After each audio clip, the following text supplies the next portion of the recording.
সুপ্রিয় দ্বাদশ শ্রেণীর শিক্ষার্থীবৃন্দ, তোমাদেরকে স্বাগত জানাচ্ছি। আমি তোমাদের বিগত ক্লাসে রসায়ন দ্বিতীয় পত্রের জৈব রসায়নের বিভিন্ন রাসায়নিক বিক্রিয়া সংক্রান্ত বিষয় পড়িয়েছিলাম। আজকে দেখো, মূলত আজকে অ্যালকেনের প্রস্তুতি। এই পাঠশালায় তোমরা অ্যালকেনের সাধারণ বিষয় সম্পর্কে জানবে, বিভিন্ন পদ্ধতিতে অ্যালকেনের প্রস্তুতি জানতে পারবে, প্রত্যেক প্রকারের বিক্রিয়ার প্রয়োগ সম্পর্কে বিভিন্ন তথ্য জানতে পারবে। তেমন একটা বিষয় বলে রাখি আমি আগেই, আসলে অ্যালকেন প্রস্তুতি, এখানে অ্যালকেন প্রস্তুতি দিয়ে আমি তোমাদের জৈব রসায়নের বিক্রিয়া শুরু করলাম। তো এই বিক্রিয়াটিকে তোমরা 2 নাম্বার দেবে। 2 নাম্বার, 1 নাম্বার ছিল অর্থাৎ ওই যে ইউরিয়া, 1 নাম্বার ছিল ইউরিয়া প্রস্তুতির যে বিক্রিয়া ছিল। খেয়াল করো, ইউরিয়া প্রস্তুতি, তোমরা যে ইউরিয়া প্রস্তুত করেছিলে একেবারে 1 নম্বর ক্লাসে, সেই বিক্রিয়াটি 1 নম্বর। আজকে যে বিক্রিয়াটি পড়াবো অ্যালকেনের প্রস্তুতি, আসলে একটি বিক্রিয়া পড়াবো, এখানে অনেকগুলি বিক্রিয়া আসবে, দেখবে তোমরা এই বিক্রিয়াটিকে 2 নম্বর দেবে এবং সেই সংক্রান্ত কিছু তথ্য আজকে তোমরা জানতে পারবে। তো মনে রাখবে, এইভাবে আমি তোমাদের এখন ক্লাসগুলো দিয়ে যাবো পর্যায়ক্রমে। তোমরা জৈব রসায়ন যদি ভালো বুঝতে চাও, জৈব রসায়ন সংক্রান্ত কোনো তথ্য তোমরা দিকে না রাখতে চাও, তাহলে এটার সাথেই তোমাদের পড়তে হবে এবং পর্যায়ক্রমে এই রিয়াকশন গুলো একটার পর একটা পড়তে হবে এবং লিখতে হবে। মনে রাখবে, এখানে জৈব রসায়নে তোমার কাছে মনে হবে বইতে শত শত বিক্রিয়া। আসলে যদি একটু টেকনিক্যালি পড়ো এবং আমি যে সিস্টেমে পড়াচ্ছি, যে পদ্ধতিতে পড়াবো, তুমি রিয়াকশন গুলো সম্পর্কে একটা সাধারণ ধারণা নিতে পারো, একটু প্র্যাকটিস করে যদি আয়ত্তে আসতে পারে, আসলে জৈব রাসায়নিক বিক্রিয়া দেখবে 30 থেকে 35টা, এবং টোটাল মিলে জৈব রসায়নে আমি 110-12টা বিক্রিয়া পড়াই।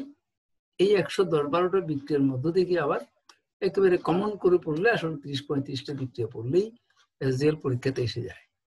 এগুলো খুব ভালো কম্পিটিটিভ পরীক্ষার জন্য হয়তো প্রায় সব বিক্রিয়া পড়তে হয়। যাই হোক, তোমরা মোটামুটি আমার সাথেই বিক্রিয়াগুলোর সাথে পড়বা এবং পর্যায়ক্রমে থাকবে, তাহলে জৈব রসায়নের যে ভীতি তোমাদের উপরে কেটে যাবে এবং পর্যায়ক্রমে আশা করছি তোমরা ভালো করবে।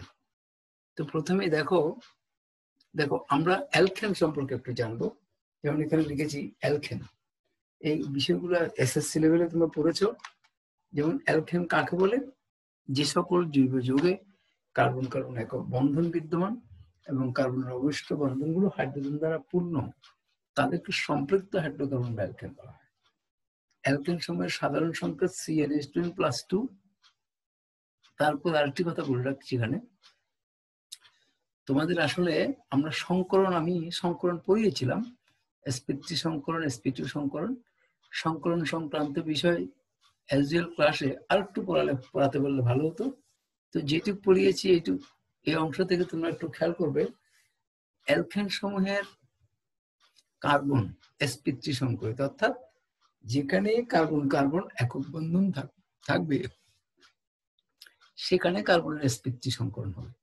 কার্বন কার্বন দ্বিবন্ধন থাকলে সেক্ষেত্রে sp2 সংকরণ, এবং কার্বন কার্বন ত্রিবন্ধন থাকলে সেক্ষেত্রে sp সংকরণ হয়। তো তোমরা একটু খেয়াল করো, এই যে আমার সাথে একটু পর্যায়ক্রমে লক্ষ্য রাখবে। এই দেখো, এই অ্যালকেন সমূহে কার্বন sp3 সংকরিত হয়। এই কার্বন কার্বন দ্বিবন্ধন এখানে লিখেছি, দেখো এই দ্বিবন্ধন যুক্ত কার্বনে, যেমন এই কার্বনটি অথবা এই কার্বনটি, প্রত্যেক কার্বনের সংকরণ হবে sp2। অর্থাৎ তুমি দেখো একটা সংকেত দিবে, হয়তো দেখা যাবে তোমাকে কার্বন কার্বন এক বন্ধন থাকবে, কার্বন কার্বন দ্বিবন্ধন থাকবে, কার্বন কার্বন ত্রিবন্ধন থাকবে, তোমাকে বলবে এখানে কার্বন সমূহের সংকরণ কি। তো এখানে যতটা একক বন্ধন যুক্ত কার্বন থাকবে, প্রত্যেক কার্বনের sp3 সংকরণ হবে, দ্বিবন্ধন যুক্ত কার্বনগুলোর sp2 সংকরণ হবে, আর ত্রিবন্ধন যুক্ত কার্বনগুলোর sp সংকরণ হবে। যেমন এখানে এই যে দ্বিবন্ধনযুক্ত কার্বন দুটিরই sp2 সংকরণ হবে। যেমন এখানে ত্রিবন্ধনযুক্ত কার্বন দুটিরই sp সংকরণ হবে। তারপর যাকে এটা অবশ্য একটা প্রাসঙ্গিক বিষয় বললাম, এখানে দেখো আমরা পড়াচ্ছি আসলে আজকে অ্যালকেনের প্রস্তুতি।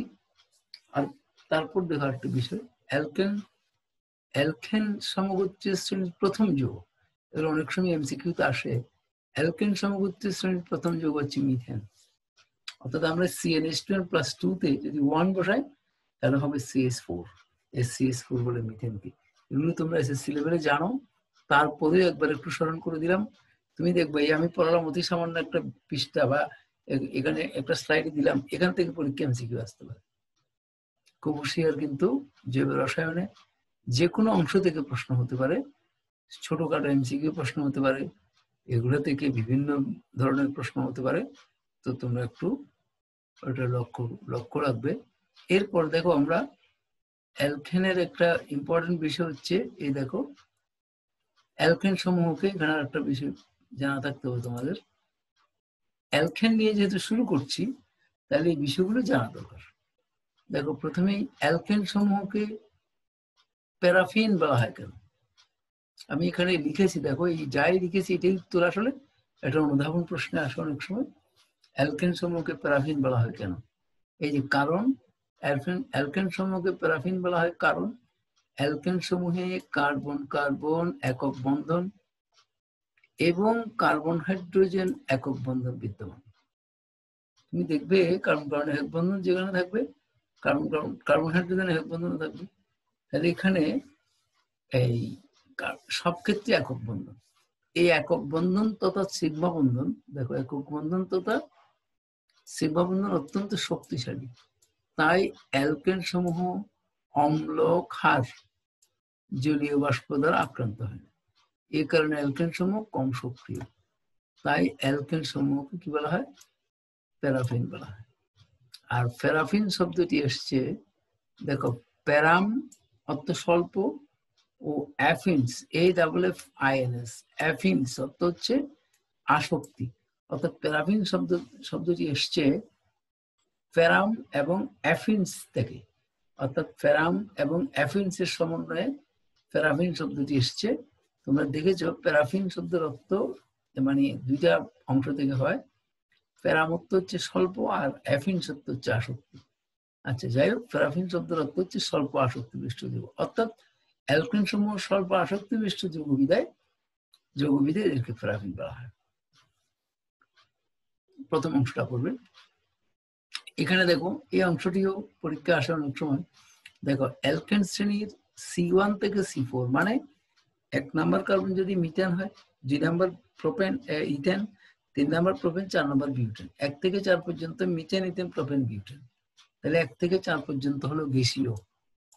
তারপরে C5 থেকে C17, দেখো 5 থেকে 17 হলো তরল, এই C5 থেকে C17 হলো তরল, এবং অবশিষ্ট অ্যালকেন সমূহ মোম সদৃশ। মোম তো তোমরা জানো কি, মোম সদৃশ কঠিন বর্ণহীন ও গন্ধহীন পদার্থ।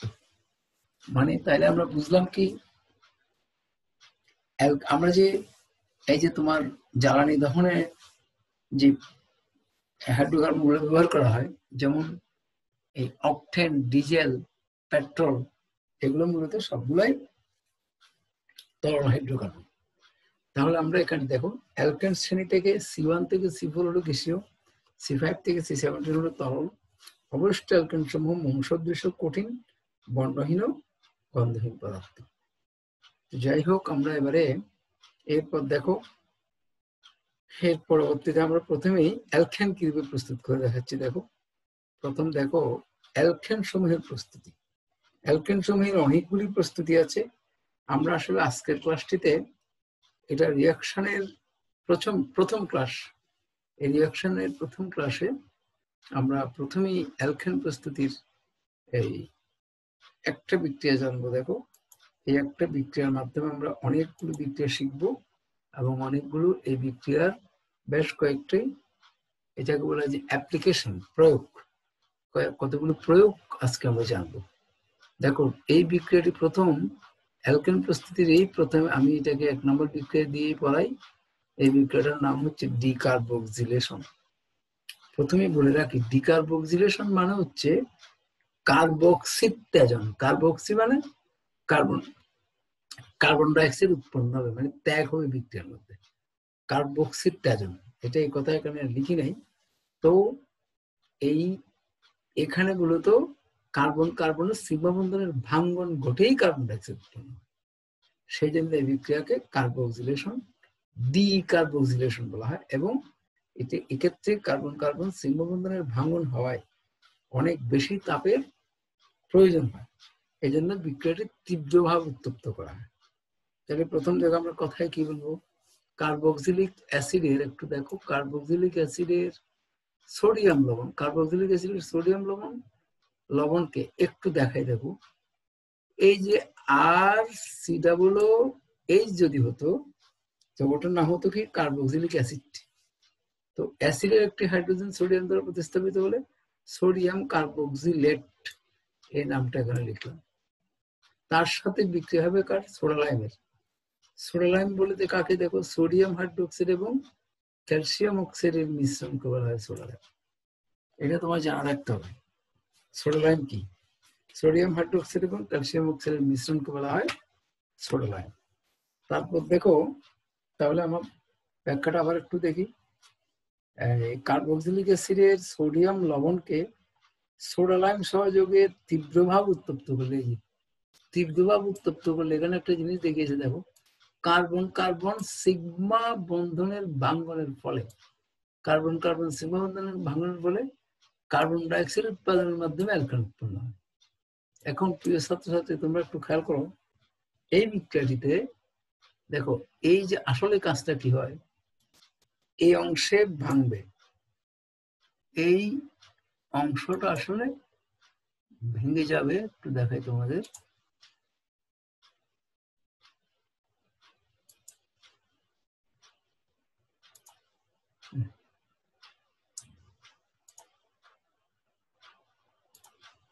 এই দেখো আমি একটু দেখাই, এই আর এখানে যে অ্যালকাইল মূলকটা দেখানো হচ্ছে দেখো, আর এই অ্যালকাইল মূলকটির একটা কার্বন থাকবে না, এই কার্বনের সাথে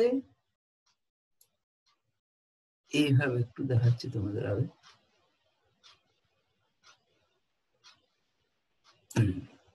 এখানে দেখো একটু করে, এই আর সি ডাবল এন এ এখানে যে কার্বন পরমাণুটি আছে সেই কার্বনের সাথে অ্যালকাইল মূলকের কার্বনের একটা সিগমা বন্ধন, এই বন্ধনটা ভাঙবে। এই আমি যেখানে দেখিয়েছি দেখাচ্ছি দেখো, এই বন্ধনটা মূলত ভাঙবে। এই বন্ধনটা ভেঙে এই যে ওখানে এইটা সিগমা বন্ধন, এখানে যে বলা হয়েছে কার্বন কার্বন সিগমা বন্ধনের ভাঙন, এই কার্বন কার্বন সিগমা বন্ধন হচ্ছে আসলে এই কার্বন কার্বন সিগমা বন্ধন। অর্থাৎ কার্বক্সিলিক অ্যাসিডের সোডিয়াম লবণ আর সি ডাবল এন এ, মানে C double O N A মূলকের সি এবং অ্যালকাইল মূলকের সি, মানে অ্যালকাইল মূলকের যে কার্বনটি সি ডাবল এন এ মূলকের সাথে সিগমা বন্ধনে যুক্ত, সে কার্বনের বন্ধন ভেঙে কার্বন ডাইঅক্সাইড উৎপন্ন হবে।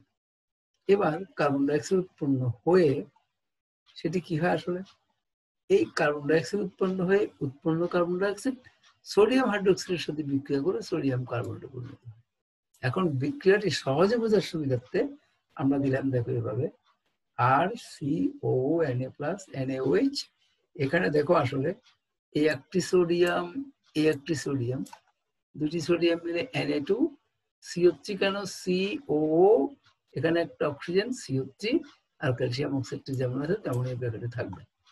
এবার এখানে যে একটি হাইড্রোজেন থাকলো, এই হাইড্রোজেনটি কোথায় যুক্ত হয়, এই হাইড্রোজেনটি অ্যালকাইল মূলকের সাথে যুক্ত হয়ে কি হবে, এই অ্যালকাইল মূলকের সাথে যুক্ত হলে দেখো যুক্ত হয়ে এই মিথেন গঠিত হলো, মিথেন না এখানে অ্যালকেন বলবো আমরা, অ্যালকেন গঠিত হলো।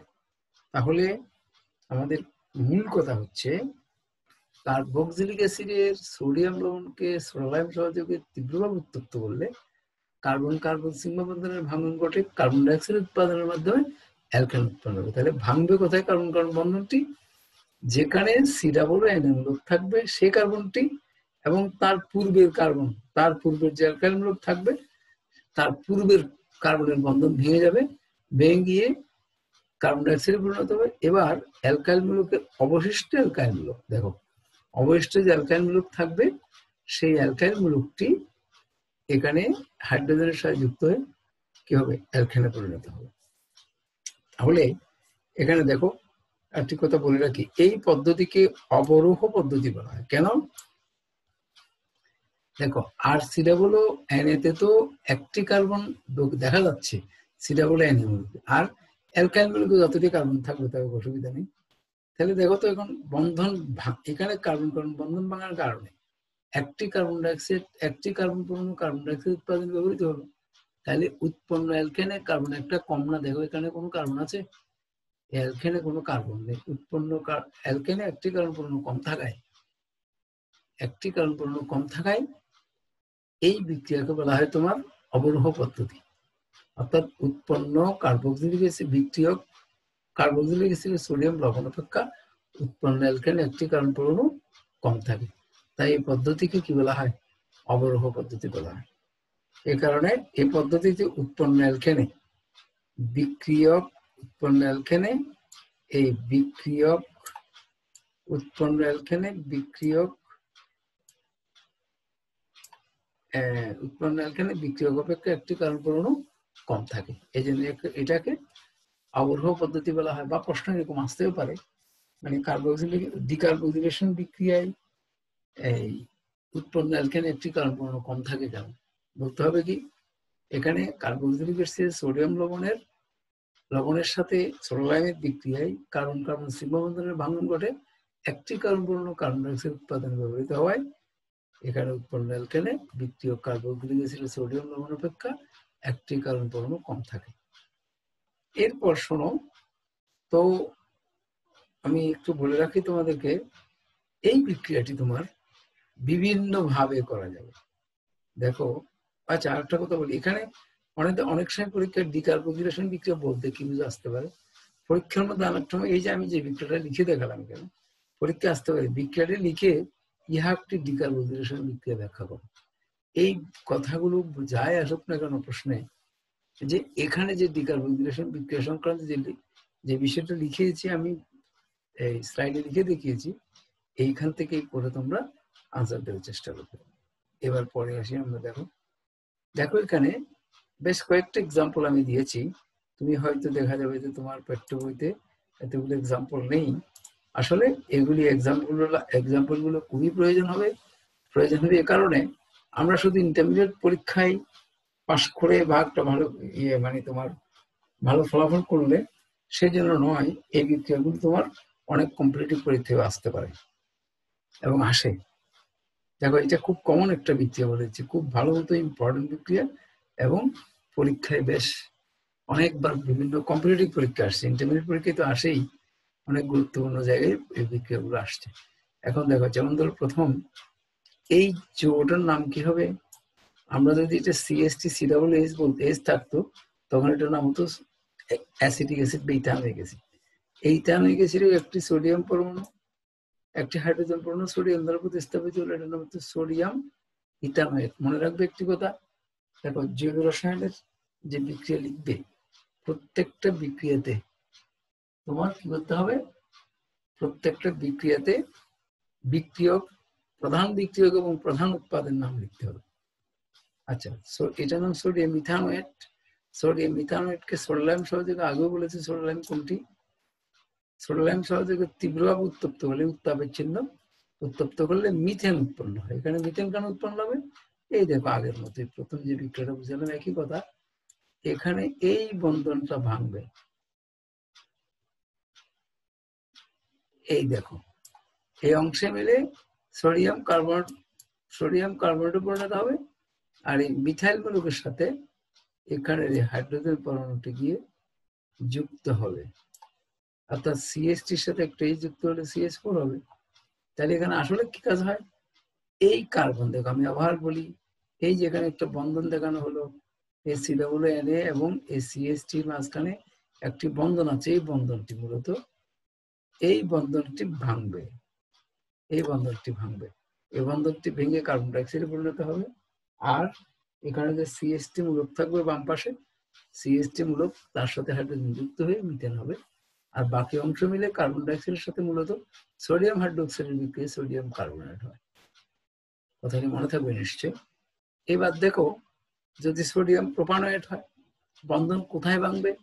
এই দেখো অনুভব, অর্থাৎ COO যেখানে থাকবে ঠিক ওই কার্বনের সাথে যুক্ত বন্ধনটা ভাঙবে, এই বন্ধনটা ভাঙবে। আমি আর অন্য কিছু দেখালাম না, এখানে দেখো এই বন্ধনটা ভাঙবে, ভেঙে এদিকের অংশটা সোডিয়াম হাইড্রোক্সাইডের এর সাথে যুক্ত হয়ে সোডিয়াম কার্বনেট হবে।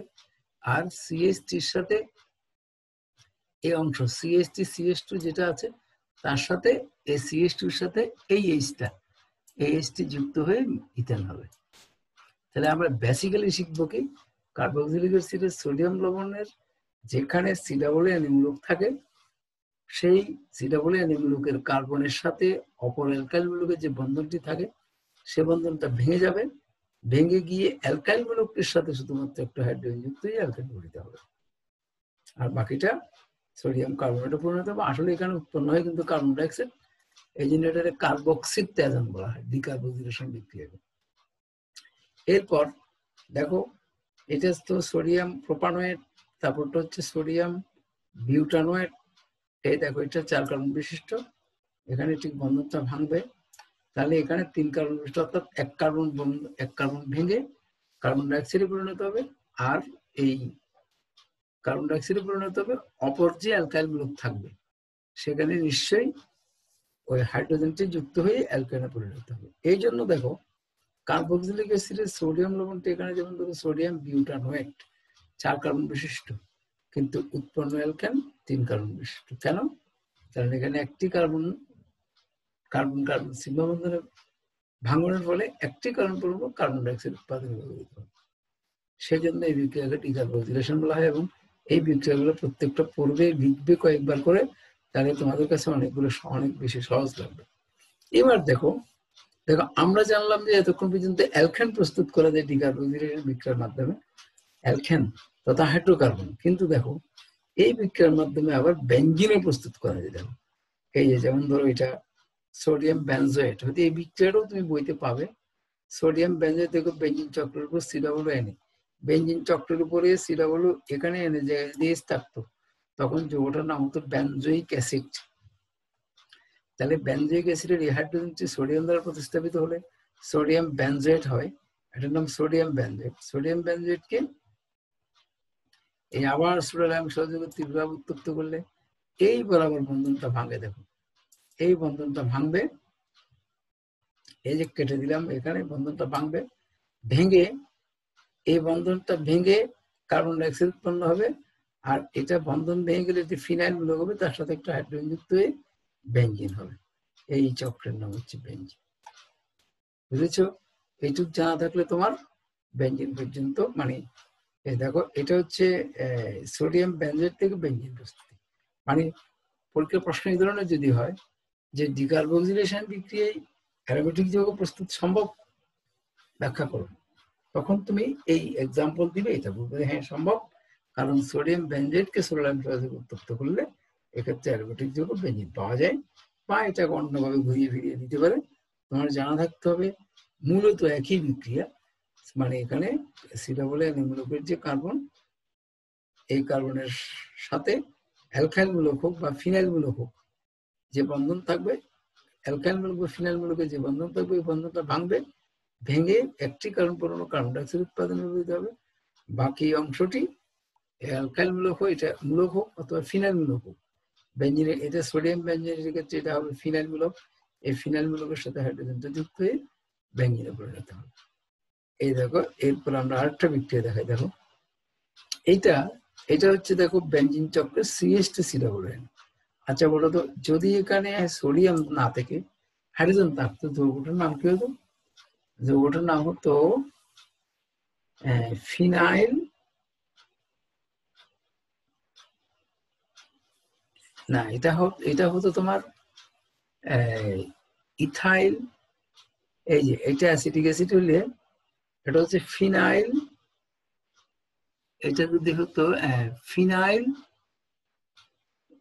ইথানোইক অ্যাসিড হতো। হ্যাঁ ফিনাইল, অর্থাৎ হতো 1, 2, টু ফিনাইল ইথানোইক অ্যাসিড সেরকম হতো। এখন এই হাইড্রোজেনটা সোডিয়াম দ্বারা প্রতিস্থাপিত হলে এটার নাম হচ্ছে ফিনাইল ইথানোয়েল। তোমরা খেয়াল করবে আমি কথাটা কি বলছি। যদি সোডিয়াম স্থলে হাইড্রোজেন থাকতো এটার নাম কি হতো?